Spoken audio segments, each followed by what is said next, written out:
OpenAI veut désormais gérer votre argent directement dans ChatGPT. Tencent développe une intelligence artificielle façon Jarvis, capable de contrôler votre ordinateur et votre téléphone. Et Claude vient d'aider quelqu'un à récupérer 5 bitcoins perdus, d'une valeur de près de 400 000 dollars. L'intelligence artificielle intervient désormais dans des domaines inattendus. Parlons-en.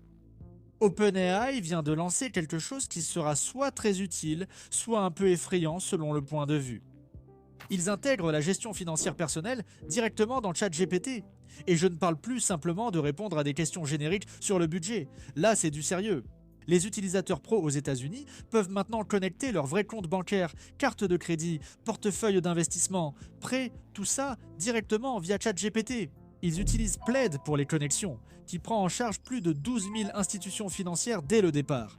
Et ils prévoient d'ajouter la prise en charge d'Intuit ensuite. Le fonctionnement est assez simple.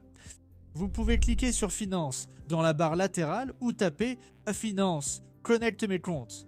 ChatGPT vous guide ensuite pour l'authentification. Une fois que vous êtes connecté, il synchronise tout, catégorise vos transactions, récupère vos soldes, investissements, dettes, tout le panorama. Puis, ce tableau de bord montre la performance de votre portefeuille, la répartition des dépenses, vos abonnements et les paiements à venir.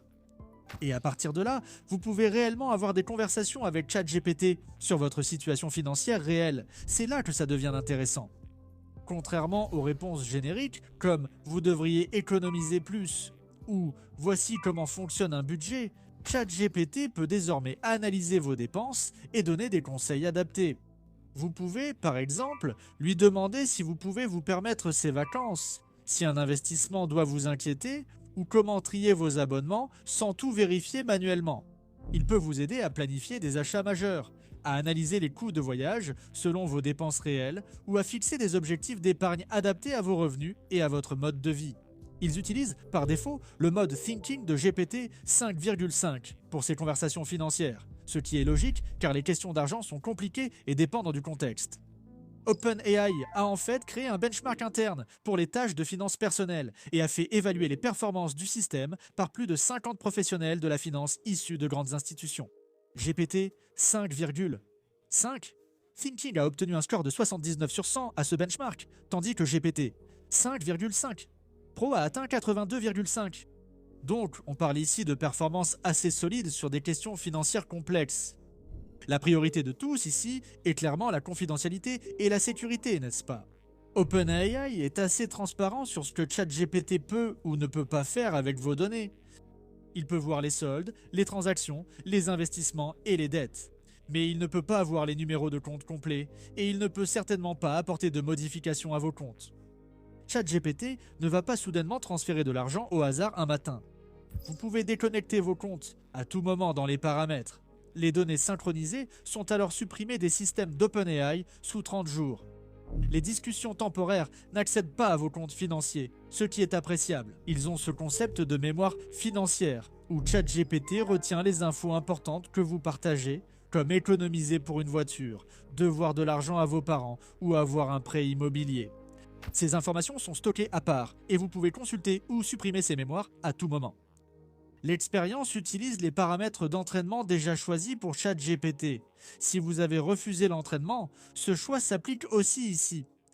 L'aspect ambitieux, c'est qu'ils collaborent avec des partenaires comme Intuit pour aller plus loin que répondre aux questions et agir concrètement.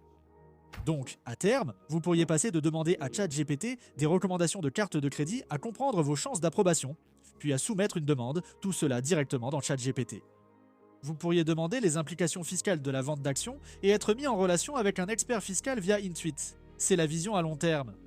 Actuellement, seuls les utilisateurs pro sur le web et iOS aux États-Unis y ont accès, mais l'extension à plus et une disponibilité plus large sont prévues. C'est l'une de ces fonctionnalités où l'on peut voir le potentiel, mais il va aussi falloir un temps d'adaptation. Je veux dire, on parle de confier toute sa situation financière à un système d'IA. Certaines personnes vont adorer cette praticité, d'autres vont dire absolument pas. Pendant ce temps, en Chine, Tencent développe ce qu'ils appellent un assistant personnel d'IA au niveau du système d'exploitation, nommé Marvis, et ce truc est incroyable. Le nom est une combinaison de Emma et Jarvis, un clin d'œil à l'assistant IA d'Iron Man, et ils ont conçu chaque agent comme un petit poney noir avec des cornes portant une écharpe, ce qui est franchement mignon. Mais voici ce qui distingue Marvis de beaucoup d'autres assistants IA que nous avons vus. Il ne s'agit pas juste de discuter ou générer du texte. Marvis fonctionne au niveau du système d'exploitation sur Windows et Android avec un support iOS et macOS à venir. Il peut contrôler directement des applications, exécuter des programmes, gérer des fichiers, générer des documents, le tout grâce à plusieurs agents qui travaillent ensemble. Et il est en ligne 24h sur 24 et 7J sur 7, prend en charge les opérations entre appareils et peut gérer des tâches vraiment complexes. L'équipe derrière cela est l'équipe Ying Yongbao de Tencent, et ils ont plus de 10 ans de relations avec des entreprises comme Intel et Microsoft. Cela leur a donné la base technique pour créer quelque chose qui va plus loin que la plupart des assistants IA. Marvis peut faire fonctionner des logiciels UXU sur ordinateur et aussi contrôler directement des applications mobiles sur votre ordinateur via Ying Yongbao. Ils ont obtenu l'autorisation d'applications comme Flush, Kaipanla et VipShop, entre autres. Ils ont optimisé le modèle local au niveau de la puce, augmentant la vitesse d'exécution de 20%, et le système peut interroger et modifier directement les fichiers de l'ordinateur via des invites. La plupart des applications d'IA ne peuvent pas effectuer ce genre d'opération poussée au niveau du système d'exploitation. Marvis propose deux modes de fonctionnement. Un mode dans le cloud axé sur l'efficacité utilise des modèles récents comme Hunyuan et DeepSeek UV4, tandis qu'un mode local, axé sur la confidentialité avec QuenEdge, garantit que les données restent sur votre ordinateur. Ils prennent également en charge une base de connaissances locale qui identifie et indexe automatiquement les documents et images locaux. Donc lorsque vous avez besoin de rechercher quelque chose, Marvis peut effectuer une correspondance basée sur le titre ou sur le contenu. L'interface est aussi assez amusante.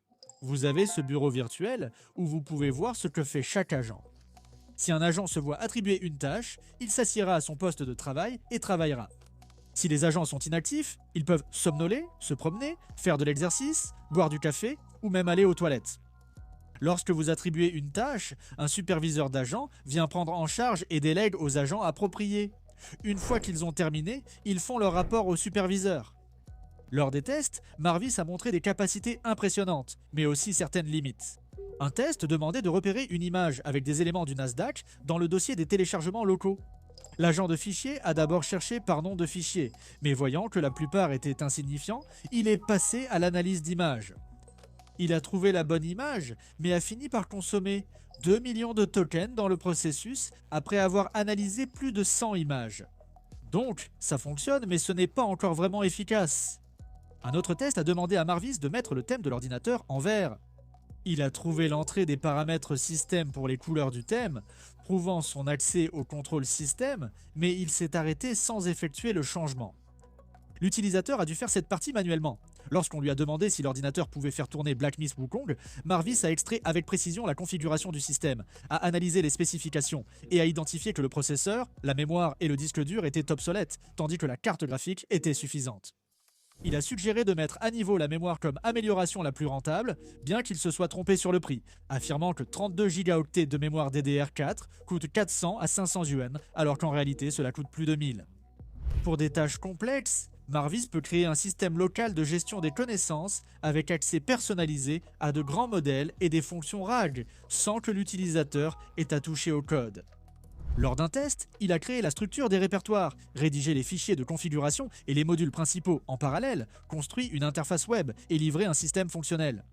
Un autre test lui a demandé de rechercher les licenciements en Silicon Valley cette année et de créer un rapport PDF avec données et sources.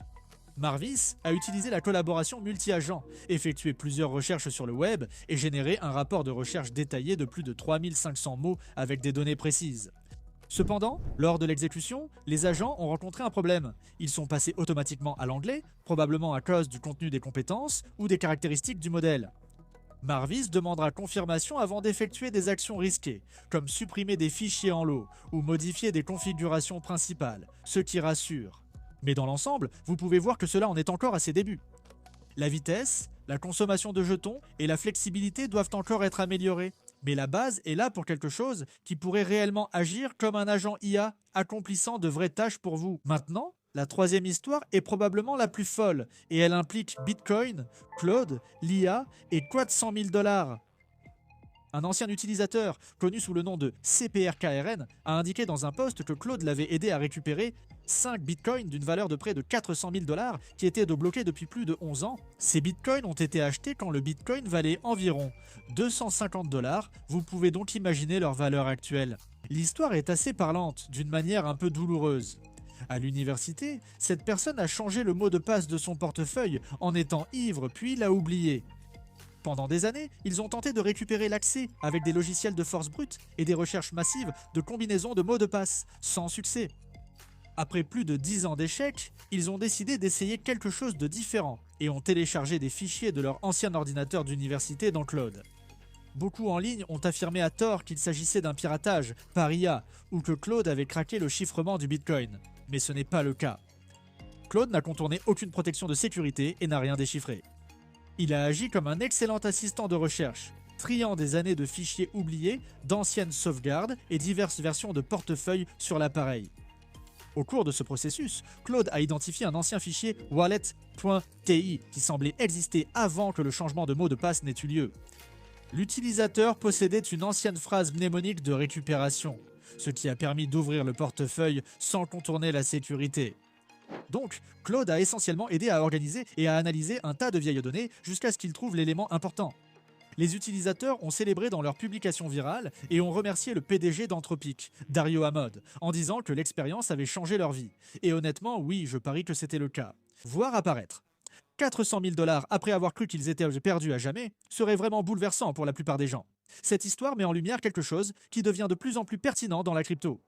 On estime que des millions de bitcoins sont inaccessibles, car beaucoup ont perdu mot de passe, disque dur ou phrase de récupération à une époque où le bitcoin valait peu et où la sécurité était négligée.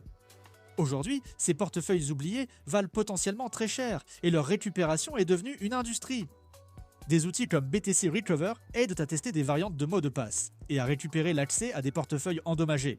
Mais ils demandent souvent une expertise technique que la plupart des utilisateurs n'ont pas. L'IA serait vraiment utile ici, car elle analyse anciens fichiers, sauvegarde et schémas plus vite que les humains. Il ne s'agit pas de pirater, seulement de chercher des indices et des données.